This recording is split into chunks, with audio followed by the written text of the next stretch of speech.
Set అయ్యారనుకో, set అయింది, I'm sorry, set అయింది అనుకోండి. ఇప్పుడు మీరు ఒక 3 చెప్పారండి. అందులో ఈ రోజు యాక్చువల్ గా సీఎం గారి టెలికాన్ఫరెన్స్ లో దీని గురించి మాట్లాడిన తర్వాత చాలా గ్రూపుల్లో దీని మీద చర్చ జరుగుతుంది. ఓకే. ఇప్పుడు కూన రవికుమార్ గారి విషయం నేను కొంత వివరాలు తెలుసుకోవడానికి ప్రయత్నం చేస్తే నాకు తెలిసింది ఏంటంటే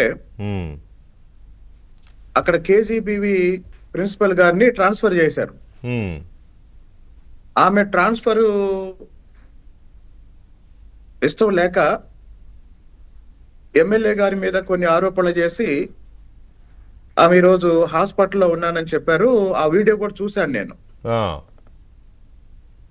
ఇప్పుడు తల్లికి వందనం పథకం ప్రారంభమైన తర్వాత దాన్ని సమీక్షించడం కోసం దాదాపు నెల రోజులుగా అమెరికాలో ఉన్న కూన రవికుమార్ గారు జూమ్ లో ఒక సమీక్షా సమావేశం నిర్వహించారు. ఆ జూమ్ సమావేశంలో 6 సభ్యులు ఉన్నారు. అంటే బయట వైసీపీ చేసే దుష్ప్రచారం ఏంటంటే ఎమ్మెల్యే గారు ఆమెకి వీడియో కాల్స్ చేసి విసిగించారు లేదా వేధించారు అనేది. అది అబద్ధం. ఎందుకంటే 6 ఉన్నారు, అది జూమ్ కాన్ఫరెన్స్. సమయం కూడా ఆయన అమెరికాలో ఉన్నందువల్ల వీళ్లతో మాట్లాడి వీళ్ళకి ఆయనకి కుదిరిన టైంలో సాయంత్రం 8 గంటలకి, రాత్రి 8 గంటలకి పెట్టారు అది. అయితే ఈ ట్రాన్స్ఫర్ ఇష్టం లేని సౌమ్య గారు ఆ తర్వాత ఎమ్మెల్యే గారి మీద బహిరంగంగా విమర్శలు చేస్తూ మీడియాలో కనపడుతున్నారు. అవును. ఇప్పుడు కేజీబీవి నా నియోజకవర్గంలో కూడా 2 ఉన్నాయండి, కస్తూరిబా గాంధీ బాలికా విద్యాలయాలు. ఏదన్నా సమస్య ఉంటే ఏసీపీ అని వాళ్ళ అధికారి ఉంటారు. ఓకే. ఏసీపీ పైన కలెక్టర్ గారు ఉంటారు. కలెక్టర్ గారి పైన SPD, special state project director ఉంటారు. ఇది అడ్మినిస్ట్రేటివ్ హైరార్కీ కేజీబీవీలో. కాబట్టి అంతర్గతంగా మాట్లాడుకోవాల్సిన విషయం లేదా అంతర్గతంగా అధికారుల ద్వారా పరిష్కరించుకోవాల్సిన విషయాన్ని కొంతమంది తప్పుదారి పట్టించడం వల్ల ఆమె మీడియాకు వచ్చారు. ఇప్పుడు మీడియాకు వచ్చిన సౌమ్య గారిని నేను ఒక ప్రశ్న అడుగుతున్నా.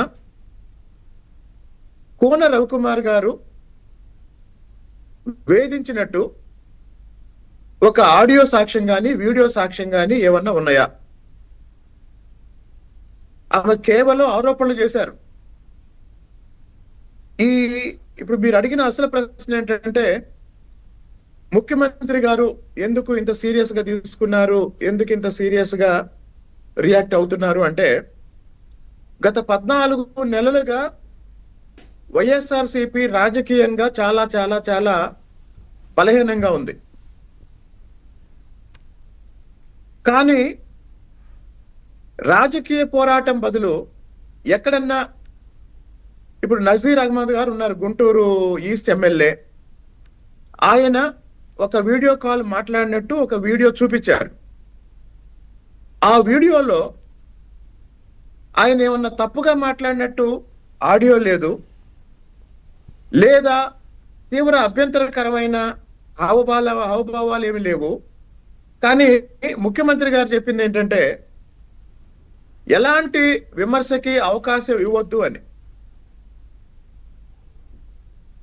కాబట్టి వైసీపీ రాజకీయంగా అత్యంత బలహీనంగా ఉన్న దశలో మనం చేసే చిన్న చిన్న పొరపాట్ల వల్ల దాన్ని వైసీపీ మీడియా కానీ, మనల్ని వ్యతిరేకించే సోషల్ మీడియా కానీ భారీగా ప్రచారం చేసి ఏమీ జరగకపోయినా ఏదో జరిగినట్టు చూపించే ఒక ప్రయత్నం జరుగుతుంది. కాబట్టి దానికి కూడా అవకాశం ఇవ్వద్దు అనేది ముఖ్యమంత్రి గారి అభిప్రాయం. ఒక్క నిమిషం శ్రీనివాసరావు గారు, ఇక్కడ బలమైన కౌంటర్ అటాక్ ఉండట్లేదు అన్నది వాస్తవం. వైఎస్ఆర్ కాంగ్రెస్